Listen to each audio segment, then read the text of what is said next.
Bismillahirrahmanirrahim. Assalamualaikum warahmatullahi ta'ala wabarakatuh. And today we will be presenting about the development of Faraid and its application in Malaysia. Let's start with the introduction. My name is Muhammad Fahmi bin Mazalan. Okay, for the introduction, the previous inheritance system were based on customary and a certain economy ideology. The second one is Islam maintained the Jahiliyah system in early period, and Islam imposed inheritance system based on fairness and bloodline relation. The previous inheritance system were based on the customary and certain economy ideology. They were based on the benefit people or any party that get more benefit about the inheritance system. During the Jahiliyah period and the early of the Islamic period, Islam maintained the Jahiliyah system of inheritance, because during that time Islam is not strong enough to impose their new inheritance system. And lastly, Islam introduced their inheritance system that based on fairness and the bloodline relations, because the right heirs will get their part or portion based on what the Quran said in Surah An-Nisa verse 11. Based on that surah, it has been stated that every single person has their own right and has their own portion for the wealth or the inheritance accordingly to the Quran. So tiada berlakunya sebarang pergaduhan ataupun ketidakadilan in Islamic inheritance. Assalamualaikum warahmatullahi ta'ala wabarakatuh. My name is Muhammad Shukri. I'm from Group 6, and today me and my friends, our group, will present about the development of Faraid and its application in Malaysia. Okay, first we go to the definitions. Okay, the origin, as we know, Faraid, and also have we also know as ilmu Faraid. Okay, the original ilmu Faraid begins with knowledge and Faraid, the ilmu of the calculation, the wills, and the knowledge that words to mastering of the understanding of theory, concept, and application. Okay, when come word Faraid is a plural sentence of the Faraidah, which is come from word al-fardu, which is means measure or part. This is because in the discipline of Faraid, each part of higher is determined by the Sharia. Okay, the view in the term of the Faraid knowledge or ilmu Faraid means the transfer of ownership from the person who died to her surviving here life, whether the ownership is in form of property, land, or other valid right. So maksudnya definition of Faraid ini berskop yang luas, dan kita perlu belajar ilmu Faraid ini disebabkan semua orang memiliki harta. So ilmu Faraid ini menceritakan tentang pembagian harta si mati selepas berlakunya kematian dan pengagihan kepada semua waris yang berhak menurut syarak, dan ada adab-adab ilmu Faraid yang perlu dipatuhi. Assalamualaikum warahmatullahi wabarakatuh. My name is Muhammad Zaikaluddin bin Muhammad Usli. So next we go to the development of Faraid. First, pre-Islamic era, atau zaman Jahiliyah, di mana zaman sebelum kedatangan Islam. Konsep harta pusaka wujud pada waktu ini, tetapi ianya berbeza dengan apa yang dipraktiskan pada waktu ini. Pembahagian harta pada waktu ini berdasarkan 3 faktor. Yang pertama, descendant, agreement and oath, and adoption.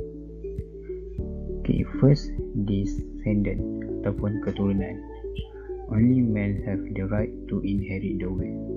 So pada zaman ni, dari segi keturunan, hanya lelaki dewasa sahaja yang mempunyai hak untuk mewarisi harta. So golongan perempuan, kanak-kanak kecil tak ada hak untuk mewarisi harta sebab masyarakat pada waktu ni menganggap yang golongan perempuan, kanak-kanak kecil adalah golongan yang lemah, yang golongan ni tak mampu untuk pergi berperang, tak mampu untuk menggunakan senjata ataupun tak mampu untuk menunggang kuda.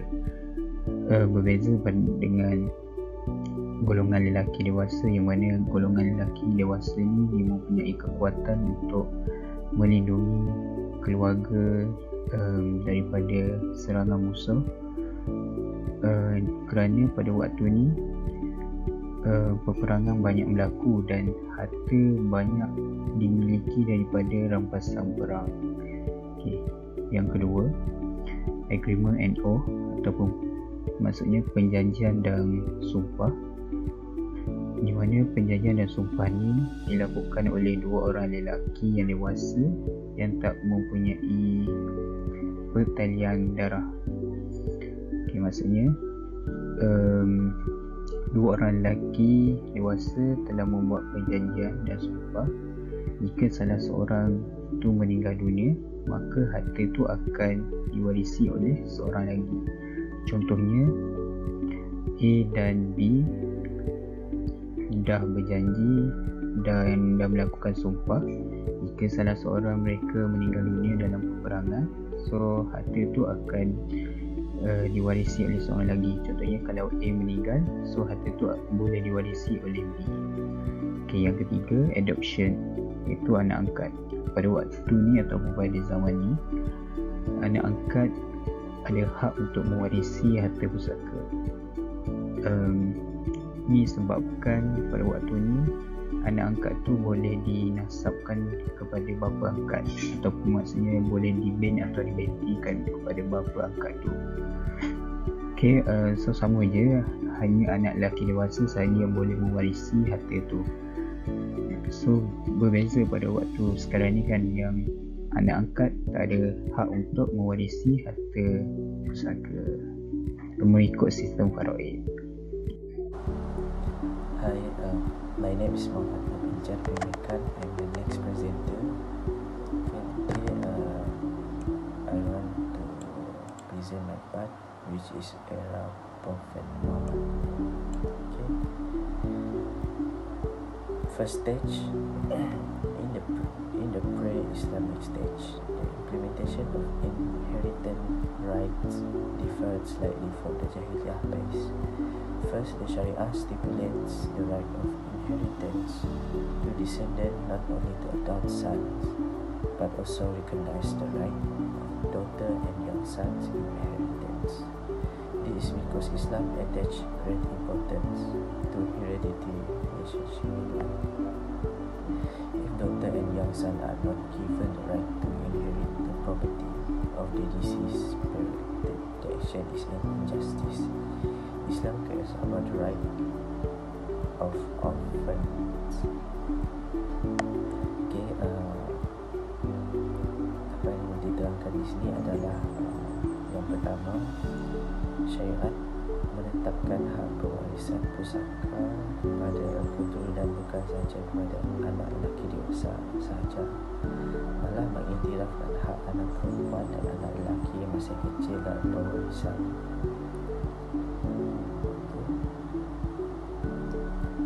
Sekiranya anak perempuan dan anak lelaki yang masih kecil tidak diberikan hak untuk mewarisi harta ibu dan bapa kandung mereka yang telah meninggal dunia, maka hal tersebut adalah suatu kezaliman. Islam juga mengambil berat hak anak-anak yatim.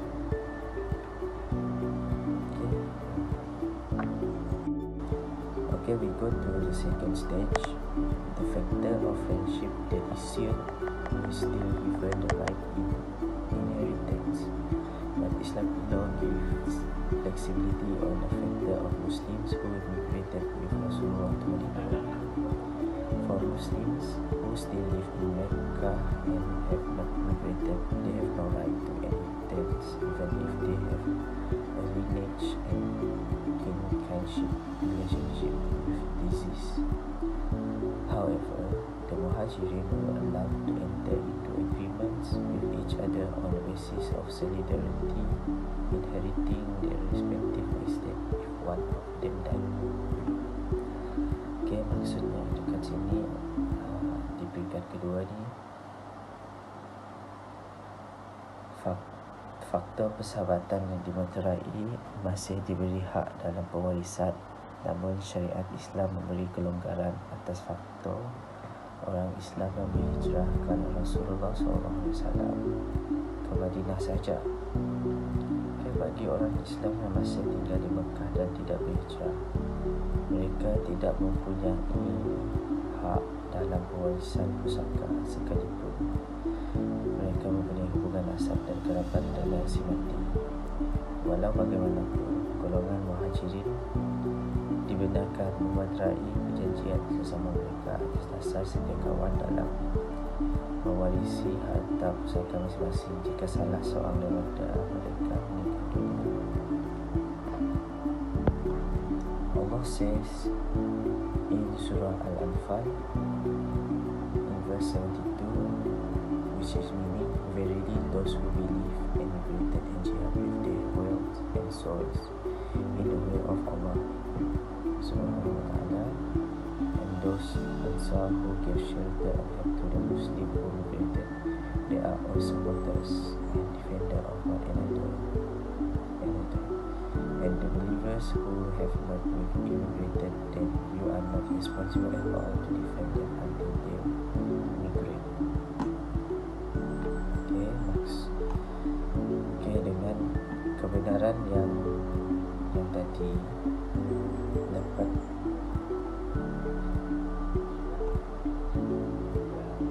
dapat diizinkan oleh syarak hanya atas dasar penghijrahan sahaja. Itu maksud daripada ayat ini adalah sesungguhnya orang yang beriman dan berhijrah serta berjihad dengan harta benda dan jiwa mereka pada jalan Allah, dan orang Ansar yang memberi tempat kediaman dan pertolongan kepada orang Islam yang berhijrah itu, mereka semuanya menjadi penyokong pembela antara orang satu dengan lain, dan orang beriman yang belum hijrah, maka kamu tidak bertanggungjawab sedikit pun untuk membela mereka sehingga mereka berhijrah. Stage, Allah has revoked the right of the inheritance due to the creation factor. This ruling is based on the word of Allah in Surah Al-Anfal, verse 75, meaning, in the meantime, people who have kinship, some are more entitled to some others according to the law or the book of Allah Subhanahu wa ta'ala. Indeed, Allah is very aware of everything. Okay, maksudnya kat sini, di peringkat ketiga ini Allah telah membatalkan hak pewarisan atas faktor perhijrahan. Ketetapan ini berdasarkan firman Allah, iaitu dekat Surah Al-Anfal ayat 75. Dalam pada itu, orang yang mempunyai pertalian kerabat setengah yang lebih berhak akan setengah yang lain menurut hukum kitab Allah. Sesungguhnya Allah amat mengetahui akan tiap-tiap sesuatu. Okay, dengan merujuk ayat ini, hak pewarisan pusaka dalam Islam hanya diiktiraf melalui hubungan kerabat dan nasab sahaja.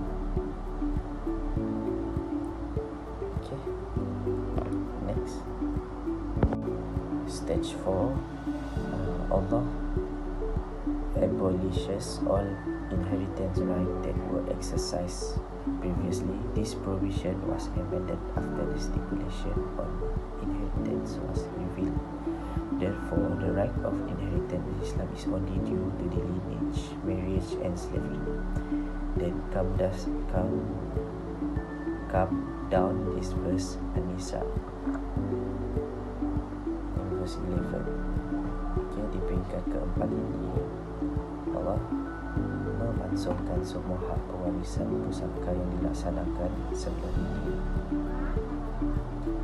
Ketetapan ini disempurnakan setelah ayat pensyariat tentang pewarisan diturunkan. Oleh sebab itu, hak pewarisan pusaka dalam Islam hanyalah disebabkan hubungan nasab, perkahwinan dan perhambaan. Okay, ayat yang kita guna sekarang iaitu surah An-Nisa ayat yang ke-11 ini, yang panjang juga. Okay, ayat ini iaitu dengan berbunyi, maksudnya Allah perintahkan kamu mengenai pembahagian pusaka untuk anak-anak kamu, iaitu bahagian seorang anak lelaki mengenai bahagian dua orang anak perempuan. Tetapi jika anak-anak perempuan itu lebih dari dua, maka bahagian mereka ialah 2/3 daripada harta yang ditinggalkan oleh si mati. Dan jika anak perempuan itu seorang sahaja, maka bahagiannya ialah 1/2, iaitu separuh harta itu. Dan bagi dua si mati, tiap-tiap seorang daripada keduanya 1/6 daripada harta yang ditinggalkan oleh si mati. Jika si mati itu mempunyai anak, namun jika si mati tidak mempunyai anak, sedang ia mewarisinya hanyalah kedua ibunya saja, maka bahagian ibunya ialah 1/3. Kalau pula si mati itu mempunyai beberapa orang saudara adik-beradik, maka bahagian ibunya ialah 1/6. Pembahagian itu sesudah diselesaikan wasiat yang telah diwasiatkan oleh si mati dan sesudah dibayar hutangnya. Ibu bapa kamu dan anak kamu tidak mengetahui siapa antara mereka yang lebih dekat serta banyak manfaat kepada kamu. Okey, itu sajalah untuk zaman Rasulullah inilah. Okey, yang peringkat keempat ini iaitu turunnya ayat yang ke-11 ini dalam surah An-Nisa untuk melengkapkan dan memasukkan yang lama-lama tadi itulah. Okay, we go to the era sahabat. Okay, the most wise companion of Prophet Sallallahu Alaihi Wasallam in the sign of Faraid and Zaid bin Sabit. This was clearly evident when Rasulullah SAW listened praised him because he was more accurate and could to give answer compared to the others companion. Okay, from Abi Kilabah from Anas, the one who is better at Faraid knowledge than you is Zaid bin Sabit, reported by Imam Ahmad.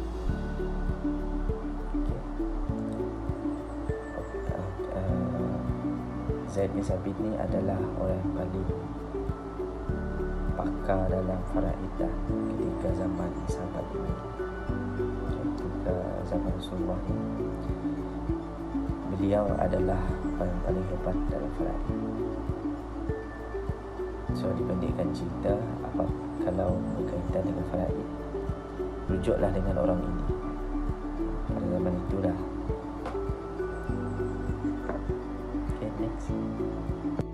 Right now we will go to the development of the Faraid in modern era. The development of the Faraid in modern era are parallel with the improvement and change based on modernization and technologies introduced nowadays, because not only technology that become modernized and upgrade in early day to day, but Islamic inheritance system must improve and have their own upgrade to ensure that Islam follow the right path, or Islam follow the time of modernization nowadays. Right now we will see what happened about the development of Faraid in modern era, which is the first one is the advanced technology use. Right now, or during the early period of the Islamic era, the technology used is just calculation about the distribution of a Faraid, the distribution of wealth. There are no technology used in the distribution methods, in the calculation method. But now in the modern era, the advanced technology being used to develop and improve the technologies related to the calculation and distribution. The second one is the Faraid calculator system created by USM student and Faraid software used by Jakim. This shows us that there have been an improvement in Faraid system in Malaysia, especially to ensure that the improvement of Islamic inheritance system or anything that related to the Islam are follow the modernization time or modernization era nowadays. And then better software system provide knowledge and information to the society. Not only the responsible party provide a better calculator system and also software how to calculate the distribution of Faraid, but they also develop a better software system to ensure that the society get a knowledge and information about the distribution method, which is Faraid in Islam. Technology use is important to Muslim and non-Muslim especially, to ensure or to show them that we are providing the technology based on the modern era nowadays, to ensure that we also can develop or we also can modernize ourselves or modernize our system. We are not only use the traditional methods to calculate, to distribute and so on. We use an advanced technology to ensure that the distribution of wealth are fair and according to the Islam and the guideline provided. Okay, now we look at the administrative bodies in Malaysia ataupun badan-badan yang mempunyai kuasa untuk mentadbir harta pusaka di Malaysia. Ada 3 badan yang utama, iaitu Civil High Court, Amanah Raya Berhad dan Estate Distribution Division, yang mana 3 institusi ini dia mempunyai bidang kuasa mentadbir yang berbeza mengikut harta ataupun nilai harta pusaka tu. Okay, yang pertama, Civil High Court atau yang digunakan adalah Probate and Administration Act 1959. Bidang kuasa mentadbir adalah movable and immovable asset that value is more than 2 million and movable asset only that value is more than 600,000. Yang second, Amanah Raya Berhad atau yang digunakan Public Trust Corporation Act 1995. Boleh mentadbir ataupun ada kuasa untuk mentadbir movable asset only that value is less than 600,000. Okay, yang third, Estate Distribution Division atau yang digunakan adalah Small Estate Distribution Act 1995, yang mana Estate Distribution Division ni ada kuasa untuk mentadbir movable and immovable asset that value is less than 2 million. Right now we will see about the issues of Faraid, which is the majority issues that happen in Malaysia.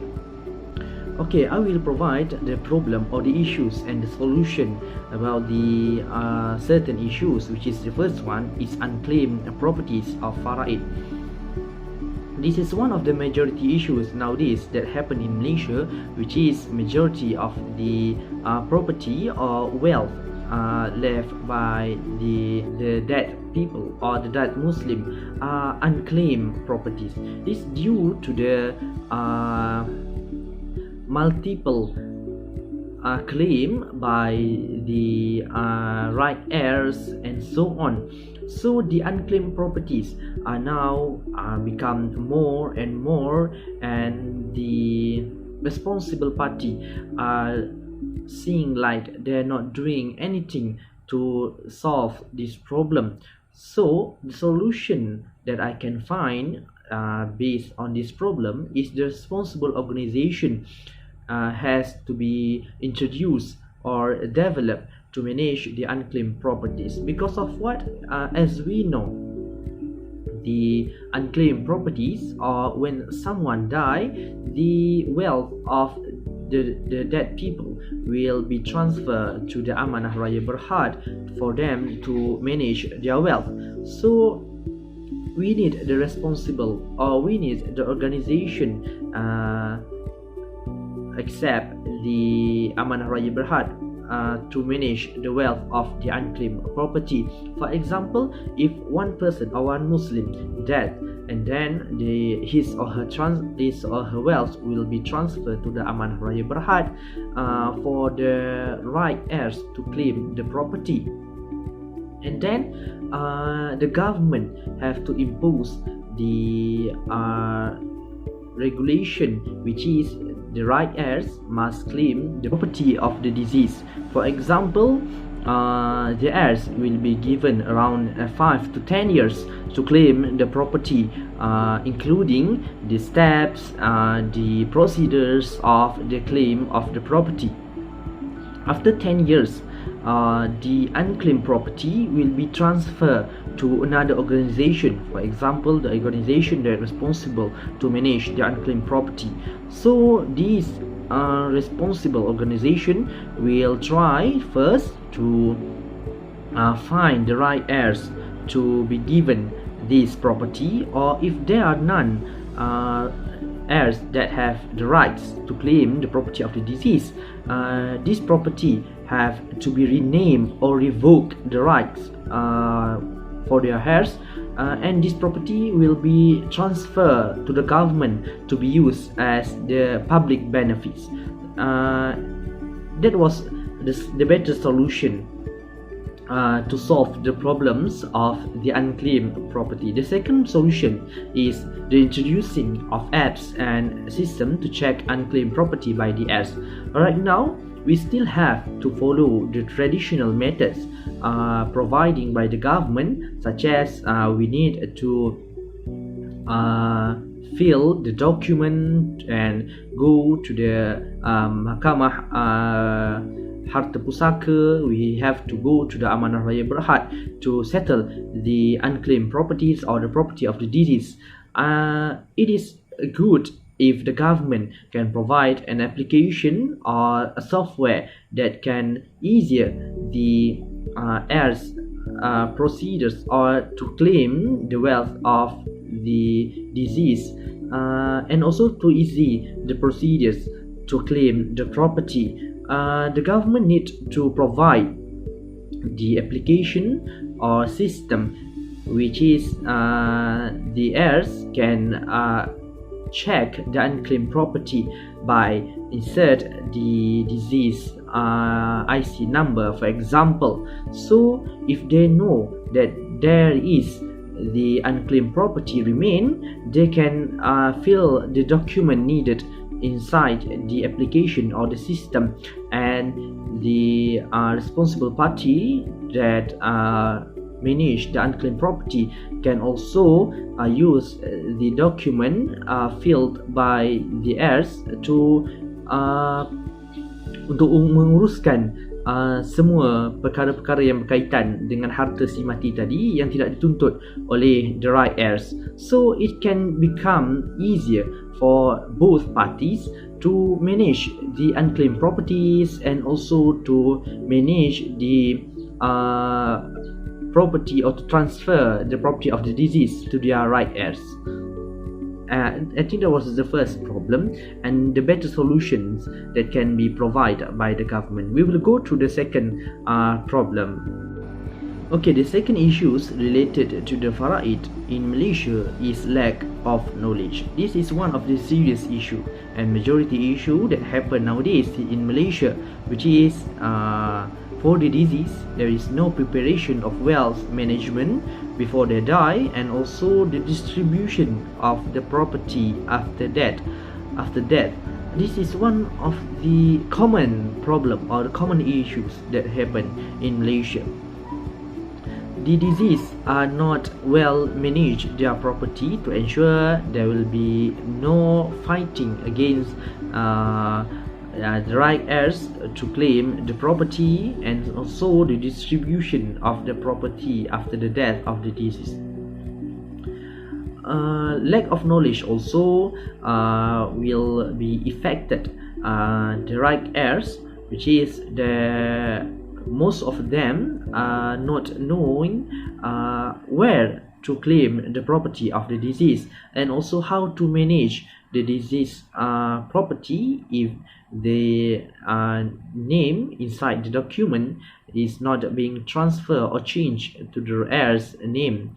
So they keep use the deceased property without changing their names until third or fourth generation. The problem continue and become more serious and complicated to solve the problem.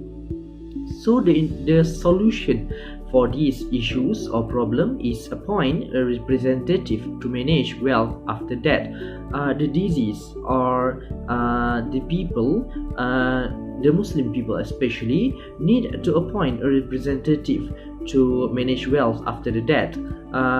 They can go to the Amanah Raya Berhad and appoint their representative from Amanah Raya Berhad to manage or become their representative in managing his or her property after their death. And also they also can apply the distribution of wealth system such as Faraid, will, and Hibah. There are many distribution method or property distribution method in Islam that being provided, such as Faraid. Islam also provide Hibah and will as the distribution of property. So the Muslim has to be encouraged to use this type of distribution method to ensure there are no fighting against their rights, and also there are no conflicts happen after their death. So the property of the deceased can be transferred smoothly without any arguing and without taking any time longer for transfer the property. So that are two issues and solution based on the problem happen in Malaysia about Faraid. Okay, next we go for the application of the Faraid in Mawib, Majlis Agama Islam Wilayah Persekutuan. There are several things that we need to know about the applications in application process in the Mawib. Okay, first we must know estate include according to Mawib, harta yang termasuk di bawah perbincangan Mawib. Okay, second, harta yang tidak termasuk menurut Mawib ataupun estate not include according Mawib. Okay, and next, process of the receipt estate by the Baitul Mal. Maksudnya proses kita menerima receipt penyerahan harta daripada Baitul Mal. And second, next is receive estate information entitled to the Baitul Mal. And next, make a preliminary investigation through the descendants contacts. Okay, after that we need to submit to the Syariah Court for obtain Faraid certificate. And second last is submit the letter of the authority to the small estate office, public trust, and High Court. And the last one, manage the transfer of the ownership to the Baitul Mal. Ini merupakan application yang diguna pakai di Majlis Agama Islam Wilayah Persekutuan, which is perkara pertama yang perlu kita ketahui adalah harta itu termasuk dalam kategori dimiliki oleh harta itu termasuk dalam jenis-jenis harta yang telah digariskan oleh Majlis Agama Islam Persekutuan atau tidak. Itu perkara pertama. Yang kedua, proses untuk mendapatkan resit harta itu daripada Baitul Mal. Baitul Mal akan mengeluarkan satu resit kepada waris dan akan bermulalah proses punya harta. Dan kita akan dapat maklumat daripada pihak Baitul Mal Mawib, and then pihak Mawib akan melakukan siasatan terlebih dahulu mengenai pemilikan harta. Harta ini mungkin atas nama siapa selepas si mati.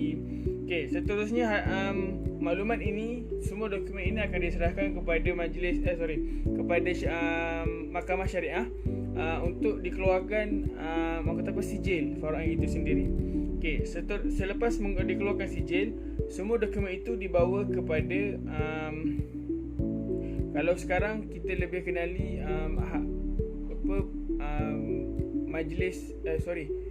pejabat galian dan hartanah negeri yang biasa menguruskan mengenai pengurusan harta, dan juga mungkin kepada amanah raya ataupun kepada mahkamah tinggi. Okey, seterusnya apabila selesai semua proses tersebut, maka berlakulah proses transfer hak milik daripada pemilik asal kepada Baitul Mal. So Baitul Mal akan menguruskan harta tersebut untuk digunakan kepada umum. Okay, for the next slide, how to redeem the inherit. Macam mana kita nak tebus harta itu kembali. Okay, first the redeem of the inheritance of the estate or the property need to follow the process. Okay, there are two process need kepada waris untuk menuntut kembali harta tersebut. Okay, first perbincangan ataupun talk at the small estate office di pejabat hasil galian raya negeri.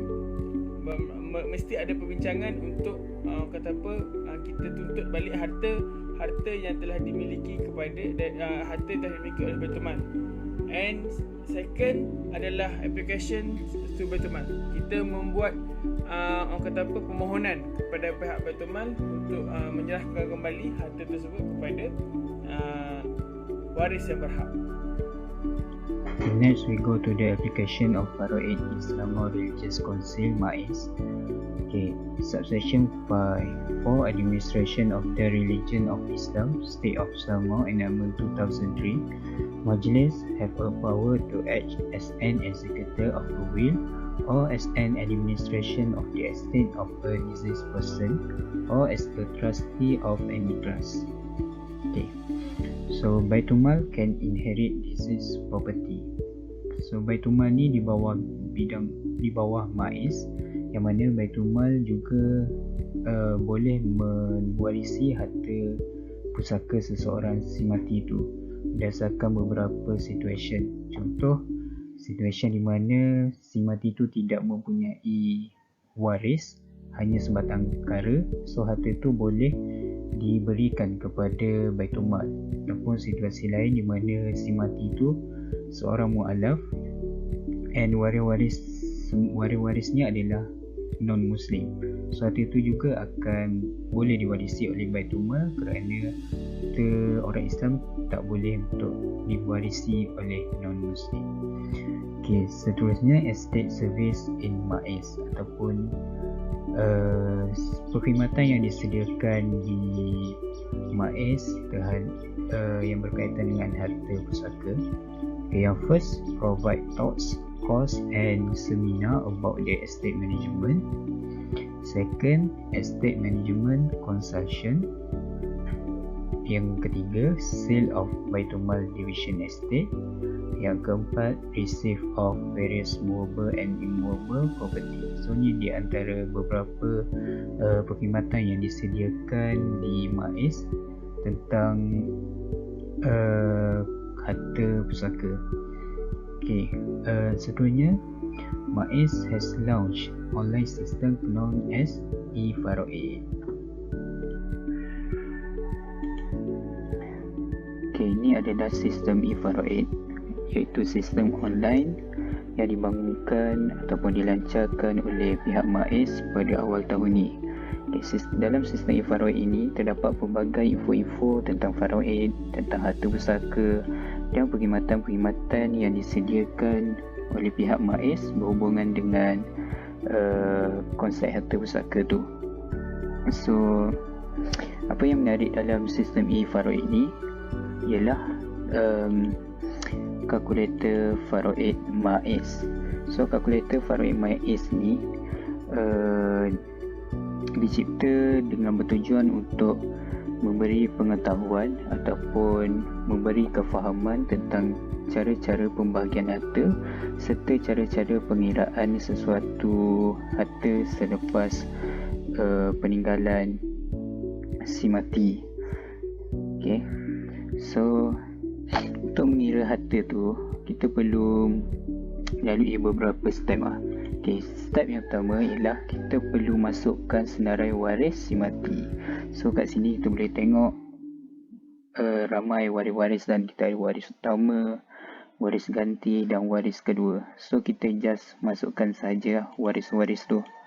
Okay, selepas kita telah senaraikan seluruh waris-waris yang ada, so di carta waris dia akan menunjukkan gambar rajah ataupun gambar rajah tentang senarai waris yang kita telah masukkan tadi. So ni adalah si mati. Okay. So selepas tu kita akan kena masukkan jumlah ataupun nilai harta yang ditinggalkan si mati. Okay, kat sini pelbagai jenis harta. So kita just masukkan sahaja nilai harta tu. Okay, so selepas kita telah masukkan seluruh nilai-nilai harta tu, so ni adalah jumlah harta tinggalan si mati, iaitu sebanyak 678,300. Okay, so di bahagian pengiraan dalam sistem ni telah kira automatik jumlah nilai harta yang ditinggalkan tadi. So dekat sini kita boleh lihat ni adalah waris-waris. Kita ada isteri, ibu, bapa dan anak lelaki. So ni adalah bahagian dia macam ni kan. So inilah isteri dapat 1/8, ibu dapat 1/6, bapa dapat 1/6. So anak lelaki ni dia asobah, iaitu so dalam ni dah terangkan kan, anak lelaki mewarisi secara asobah bi an-nafsi. So maksudnya bila anak lelaki ni bahagian dia asobah, so waris-waris lain seperti nenek, bapa, datuk, nenek ibu tak ada bahagian untuk mewarisi harta tersebut. So ni adalah 24. Okay, so ni adalah cara untuk kita kira ataupun kita nak samakan pembawah tu, iaitu 24. So ni adalah jalan pengiraan dia. So ni adalah jalan pengiraan untuk bahagian asobah. Okay, iaitu baki daripada pembahagian harta daripada waris fardu. Okay. Okay, so selepas kita dah samakan pembawah tu, so ni adalah jumlah yang diperolehi oleh waris-waris. So dekat sistem ni dah kira secara automatik. So dianya dapat memudahkan kepada masyarakat ataupun pengguna-pengguna untuk mengetahui bagaimana cara pengiraan harta pusaka melalui Faraid kan. So ia dapat memudahkan masyarakat tu. Okay, next we go for the Act and law in Malaysia. In Malaysia, there are several law act that related to the Faraid issue, or in thing that related to Faraid.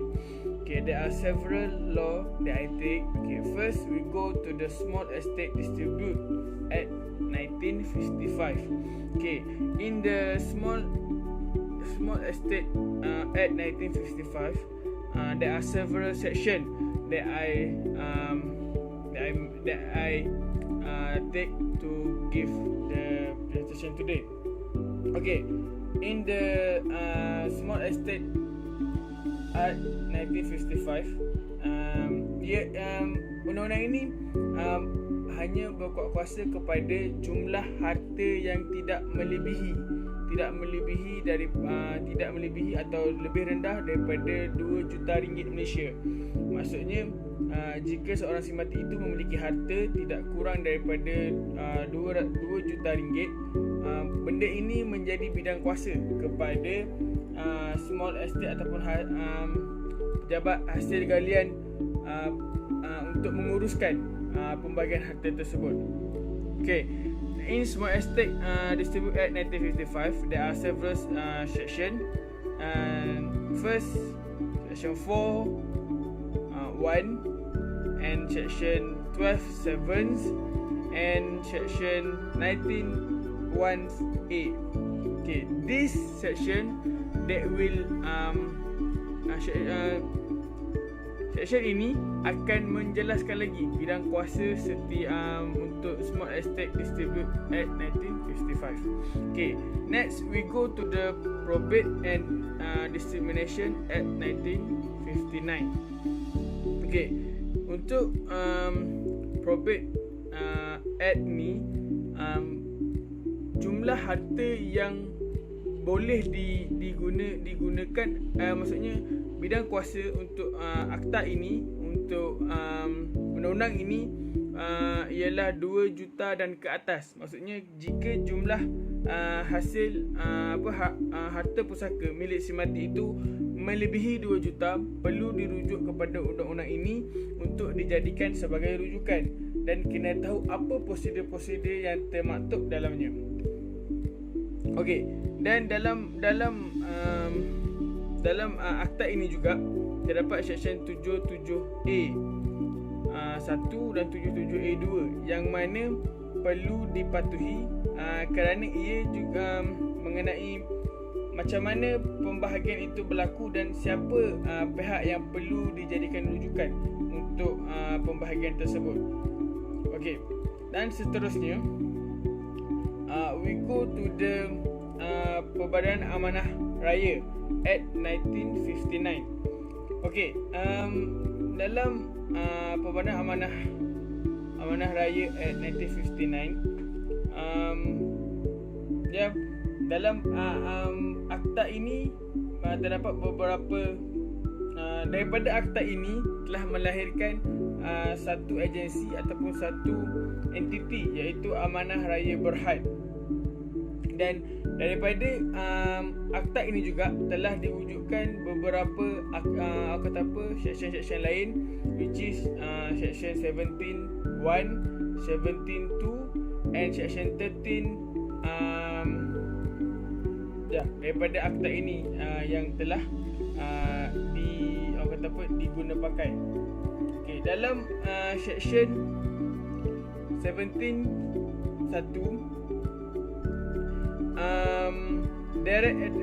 Amanah Raya Berhad will directly administer the movement property worth not more than 600 ringgit Malaysia. Okay, then in the sections 17.2, Amanah Raya Berhad will manage the movable property not exceeding 15,000 ringgit Malaysia directly, and Amanah Raya will very specific in the distribute to the waris-waris yang selayaknya. Okay, dalam section 13 juga mengenai pembahagian harta, which is movable and immovable property with worth more than 600,000 akan diuruskan oleh pihak Amanah Raya, dengan Amanah Raya akan melantik seorang testur yang pihak Amanah Raya akan merujuk kepada ahli keluarga dan bertanyakan sama ada pihak si mati ada meninggalkan penama yang akan menjadi wakil untuk menguruskan harta tersebut.